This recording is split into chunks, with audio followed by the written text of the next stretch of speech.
We just concluded our second practice in preparation for the bowl game, and obviously, getting our guys out, getting them back moving after the layoff was important, and now we'll celebrate the individual accomplishments of our team tomorrow with our end of the year banquet. Monday we'll shop with a player, our annual Christmas event where our players get an opportunity to give back to the community. Our Kelly Cares Foundation, along with Hancock Whitney and our other sponsor, I believe, is Aflac, right? Aflac. We'll be shopping with young boys and girls from our community and making sure they have a great Christmas. So a couple of things on the agenda for our group. And then back to a full week of practice next week in preparation for a really good Baylor football team. So that's kind of what's going on, as well as you can imagine, through the media, you guys have seen, whether it's been on Twitter or Instagram, or as Coach Belichick has now coined the phrase, my face. Kind of love that. That's awesome that we've created a new platform in social media. That guys have announced whether they're in the portal or whether they're going to the NFL, and we're maneuvering through all of those as well as recruiting, and certainly a very busy time. So I'm sure you got questions, so let's get at it. Coach, right here, obviously, you have a press release about the $1 million match challenge. Can you just talk a little bit more about that, maybe where the idea came from, and just obviously the overall goals of it? Well, I figured that after my last press conference, where I pretty much challenged the entire LSU fan base that if they wanted to continue to have a championship program, that they needed to understand that there's a financial responsibility as well, that I needed to put my money where my mouth was and be part of that as well. And so that's the genesis of that relative to the $1 million. So my wife and I are going to match up to $1 million, new monies that are donated through NIL that are earmarked for football, so we can be competitive in that space. And I thought that it should start with me and then continue to work through all the other, avenues that are available to us.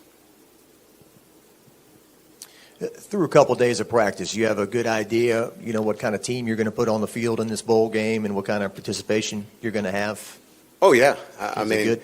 Oh, yeah. We'll have a very competitive football team that will go out and represent LSU in a manner that we expect. Our guys are excited about playing. Every player that is on that practice field is 100% committed and excited about being there. We don't have one guy that is like, I got to do this. I mean, they are excited. And when you have that, you have great morale, guys that are committed and will play hard for LSU. And that, when you're talking about representing the brand, you want a team that's going to go out there and compete their tail off, and this football team will. At tight end specifically, how are you guys planning on going about that with Mason? Oh, we got tight ends. We got so many tight ends. I mean, you just go up and down the roster. You can find tight ends. Look, we'll have to be creative, but we feel very comfortable that we can put our offense in a position that will be very effective, and Clearly, we don't have, Mason, and he was a great target, but we're excited about the next step for him and support him 1,000% in what his decision was. But we have other guys on our roster that are going to be able to step in, and we feel great about what they can do for us. Is Garrett healthy and practicing and available right now since the injury against Oklahoma? Yes, he practiced. We're going to be careful with his pitch count, and when I use that term pitch count in terms of throws, he was about, we try to keep him about 60% today in terms of throws, but physically moving around, participated in 7-on-7, or 11-on-11 today, 1-on-1, so he's doing everything. We're just trying to keep his player load down a little bit right now, and we'll continue to ramp it up over the week. If you could kind of discuss your offensive line availability for the bowl game, and then just the bowl game in general, how valuable are these practices of getting to look at what you could have for 2025? Yeah, I mean, I like our group. Now, would I like the Will Campbell starting at left tackle and Emory Jones at right tackle? Absolutely, but we're excited about the next step for those guys as well, right? But Tyree Adams will get an opportunity. We have great confidence in him. Paul will continue to play for us. Mubanga, DJ Chester, obviously, getting an opportunity. Bo Bordelon gets an opportunity now to play some football for us. Colin Eccles, is a guy that we have a lot of trust in. Miles Frazier is going to play in the bowl game. And he has position flexibility, so we may kick him out to tackle and give us some help out there. We really like the progression of Weston Davis that can play tackle for us on both sides. So, again, I think we feel really good about the guys that we're going to put out there. And as an offensive line, as a group of 5 guys, we're going to be able to compete with anybody. Yeah, I mean, again, I think that this is a look at what 2025 could look at. As you know, we're in the transfer portal as well. We're going to build positional depth as well, and you'll see that, as we continue to work through the transfer portal. But we want to blend some youth with some positional depth as well. So we're addressing that as we speak. So you'll kind of see that as we move forward. Coach, I was just going to ask you, how are the portal visits going so far? I know it's very early, but are you getting a sense of how it's going to go, and you think you'll be able to get what you need? Yeah, look, recruiting in this model is not ideal, right? Because you don't have, market kind of target numbers. It's not true free agency, right? In the NFL, you got to go 4 years, and then after 4 years, there's a number. This is what you get. You walk into a building and you go, this is what I demand, right? And so you can truly recruit them, right? You say, hey, this is why you should come to our club. This is why, and this is the plan we have. This one's a little bit different. And we're still recruiting, right? We're talking about where you fit. This is the plan we have for you. This is why this makes sense for you. And then you have to deal with all the other iterations relative to contracts and things of that nature. But we believe we've got a great plan. We believe that we're in a position that we can be competitive with everybody in the country relative to what those contracts look like. And we feel confident that we're going to be able to put together the team that is needed to compete for the national championship. Hey, Coach. Are you allowed to talk about Bauer Sharp yet? There was a report that he signed his papers to come here. Yes. So what does he sort of bring to the tight end room for next season as obviously a veteran from Oklahoma? Yeah, so the things that we like about it is, first of all, he's a talented player, but he's got physicality, especially in the run game. If you watch him closely, I mean, some of the things they did with him in the passing game, we've seen from other tight ends, right? But if you really look at his body of work, it's the physicality in the run game, pulling, blocking tackles, out on the perimeter. Love his physicality in the run game. Still, a very good athlete. Came in as a quarterback, in at Southeast Louisiana, and certainly has the ability to do some really good things in the passing game for us as well. But I think what really stood out was having that kind of versatility in the run game and the passing game. When you talked about recruiting and the difficulty, when you hire staff members now, is there still a lot of value in hiring guys that are known as great recruiters, just because maybe the value of that has changed so much because it has seemingly become more transactional than relational? I still believe that the ability to communicate and connect is still so. If we say that in years past it was 100% recruiting, it's now a margin lower than that, but relationships still matter, and the ability to connect and build those relationships matter. And I think as we continue to navigate through this new world order, if you will, there's going to be a market that flattens the lines. In other words, receivers are X, quarterbacks are X.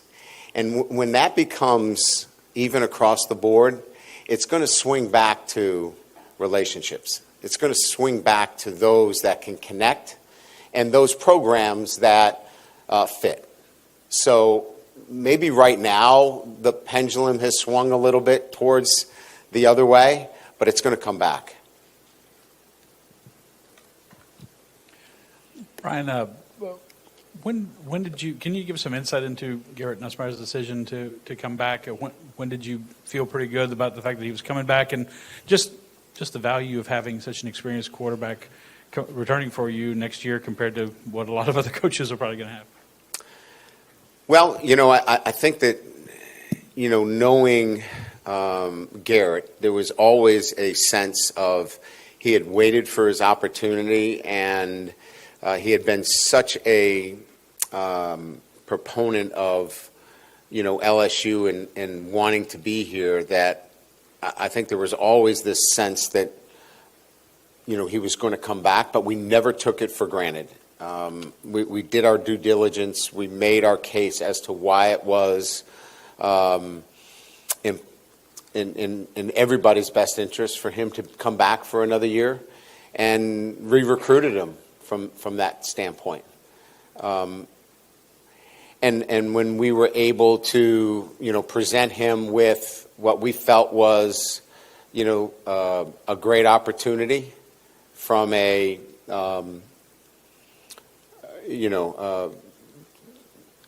NIL to revenue sharing and all the things that go along with that go along with a, arguably the best quarterback in the SEC, right? And maybe in the country.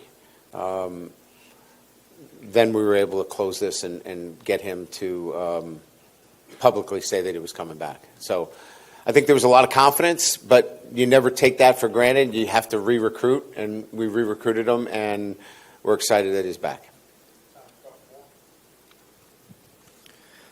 Brian, now that you guys, not just yourself, but everyone across the country has had 2, 3, 4, 5 years of the transfer portal, have you guys noticed emotional or mental effects of guys, whether they're going or staying? Obviously they're friends, teammates. They make those connections within the team themselves. Have you noticed a change or an effect on players when guys decide to leave school and go somewhere else? I think there's I think there's a universal understanding that, like, if you look at, I think we have 16 guys that went into the transfer portal.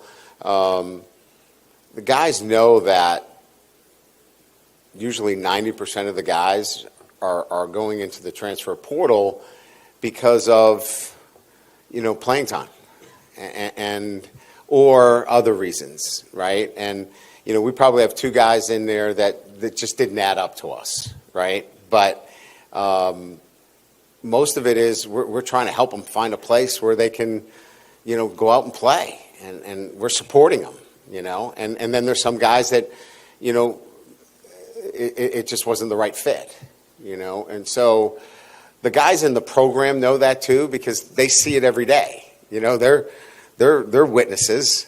So I guess my answer to the question is, I don't know that they walk around going, oh my God, so-and-so. Other than maybe a couple of the ones that didn't add up to us, it's kind of like it is kind of what we thought it would be. Coach, if from year to year negotiating the NIL, is it more likely it's easier to negotiate with the players that are already here in your program versus pursuing those in the portal? And if so, does it make sense in particular situations to maybe overpay or pursue or pay more for a high school athlete than it is to try and get somebody in the portal and then not knowing what the quality is going to be in the portal? There's a lot of layers to that question. I would say this, that with revenue sharing, on the horizon, there's certainly going to be effects that will begin to level what is out there relative to what the normal amount is for particular classes. The freshman class, the class that's here currently, and then the transfer portal. There'll be, quote unquote, market awareness of what those are. We're not in that time right now, and that's what makes it very difficult. But I think once we get into revenue sharing, we'll be able to make a lot more sense of that, and it'll make more sense to everybody else. So there won't be such a blurred line between freshmen coming in, those that are already in your program, and those that you go into the transfer portal. Right now, it's a very blurred line, and that's what's making it quite difficult. Good, thank you.